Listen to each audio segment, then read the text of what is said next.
大家好，我是邱平，我现在在湖北武汉，这个地方属于大鱼湾古村呐。这个村传承了时间非常久，从明朝朱元璋一直传承到现在。在明清的时候，这里呢是一个大地主的地方，就是很多豪门呐都在这里，有当官的，还有大地主的。我们说他这里呢，一家人出了4个那个尚书啊，相当于现在的部长级别人物。那么作为这样厉害的村落，繁华了500-600年，到最后为什么衰落了呢？就像我们经常去一些地主家里看他老宅，以前的地主去哪里了？他这里呢衰落的原因就是说，在清朝末年呢，大家都知道有个鸦片，他这个村落当时大概是300户人，300个人，但是呢，吸食鸦片的人就将近占了70个，所以当时呢，他们很多人吸食鸦片之后，家产就败光了，卖了、抵押了等等，然后这里还有赌场，所以呢，自然而然就衰落了。现在呢，我们就去这个烟馆和赌场看一看，见证一下那段历史，也算是警示后人吧。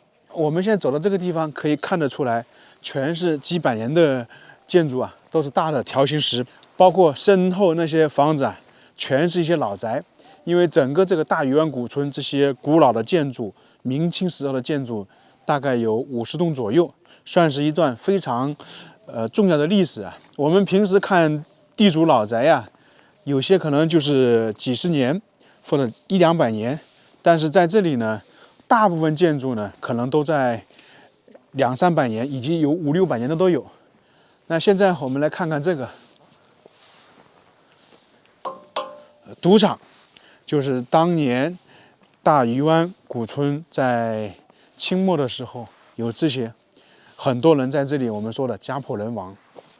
这个地方呢，就是赌场，就是农闲时期啊，还有那个节假日时期，它吸引了当地的村民来这里，我们说的赌。所以呢，很多富裕人家在这里呢输钱，家道中落。大家都知道，赌呢是10赌9输的，所以大家千万不要碰这个东西。那这个地方呢，现在也是一个警示教育基地，就警示大家不要去做这种事情。现在我们来里面看一下，左右2间，在大概100多年前呢，这里呢可能就是很多当地的村民在这个地方导致他的家里条件呢衰落。这个就是里面的一些环境，千万不要去碰这个东西。那么现在这些桌子呢，不知道是以前的还是现在的，反正呢，大家看电影、电视剧都能够看得出来呢。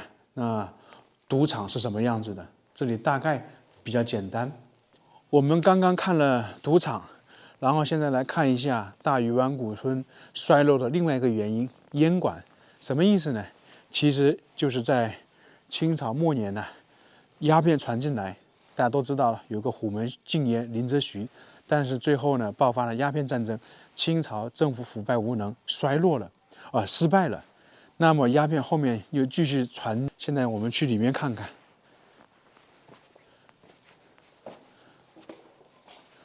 在鸦片战争流入中国之后啊，大鱼湾的富裕人家出现了不少吸食鸦片的人，最后呢，靠卖土地、卖房子去抽大烟。那个时期是大鱼湾被鸦片荼毒，由繁荣走向衰落的转折点，一个是鸦片，一个就是我们说的赌场。这些在很多人以为是那种炕，但是看过电影、电视剧中，大家都知道，他们可能很多人吸食鸦片，就躺在这个地方，这个相当于大通铺啊。就是说，你如果不是太富裕的人吸食鸦片呢，可能就全部在这里。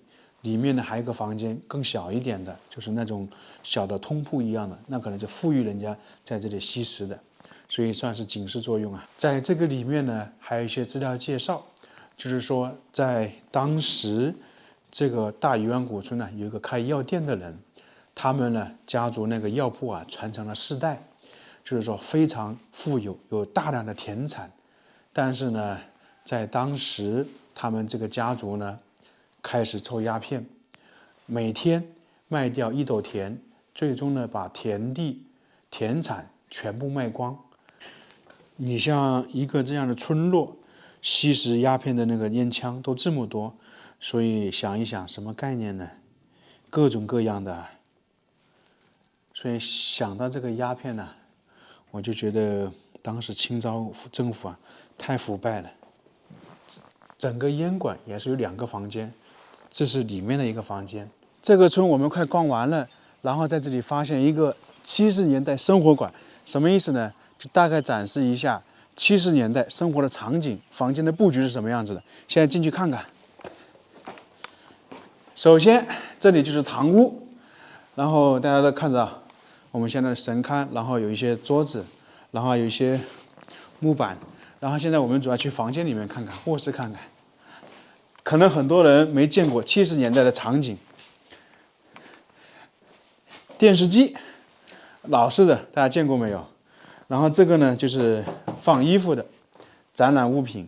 一般的这个打开存放衣服，然后再往里面走。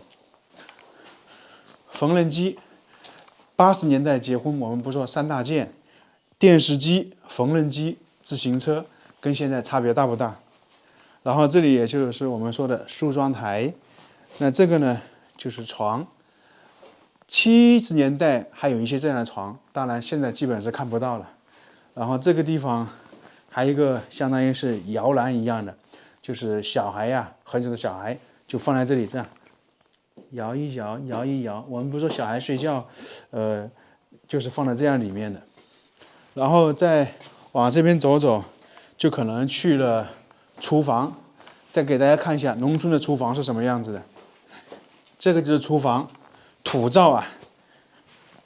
一般的话，我最有回忆的就是假如说坐在这里烧火，然后我妈呢就在这里炒菜，然后在这里聊天。包括打个比方说啊，农村回家过年的话，那一家人可能在厨房的时间都比较长，因为做炒菜的时候，一家人可能都会在这里聊天，所以很有意思。然后这些大家看到没有？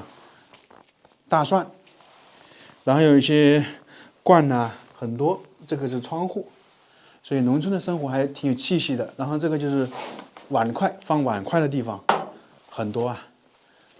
然后我们再看看这边是什么？这边相当于是一个工具房。风车看过了，这个是储存米的，因为那个时候基本都是木头的，很少有不锈钢的，所以你看还有一些工具，这些相当于是木工的。那在这个大鱼湾村呢，它有很多木匠，还有石匠，所以说工具也比较多，好吧？至于70年的场景就是这个样子。